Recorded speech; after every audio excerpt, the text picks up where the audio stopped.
pria ini adalah seorang ahli peledakan. Pekerjaannya berisiko tinggi, sehingga ia tidak pernah membiarkan hal-hal kecil terlewat.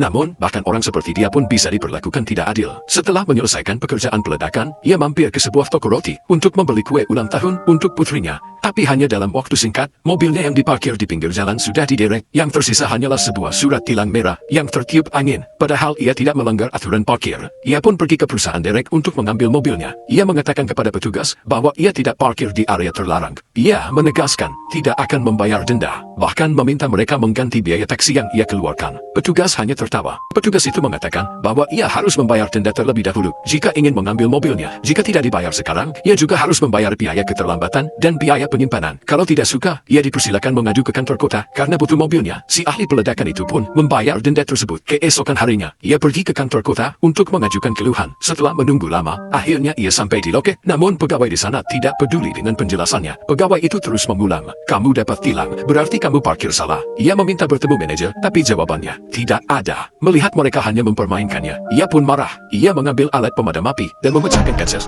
Polisi datang dan menangkapnya karena membuat keributan. Setelah kejadian itu, bosnya memecatnya untuk menghindari masalah dengan pemerintah kota, yang merupakan klien terbesar perusahaan. Istrinya pun meminta cerai karena ia kehilangan pekerjaan. Ia diminta pergi ke kantor hukum, tempat istrinya mencoba mencabut hak asuh anak darinya. Begitulah, si ahli peledakan itu belajar arti kehilangan segalanya hanya dalam hitungan hari. Setelah sidang perceraian, ia keluar dari kantor hukum dan melihat mobilnya kembali diderek oleh orang-orang menyebalkan yang sama. Malam itu, ia mengemudi menuju gudang perusahaannya dan meletakkan TNT di bagasi mobilnya. Keesokan paginya, ia pergi ke dekat perusahaan derek, duduk di sebuah warung sarapan, dan memesan roti dengan kopi. Sambil makan, ia melihat dengan santai mobilnya kembali diderek. Mobil itu pun sampai di perusahaan derek dan arute.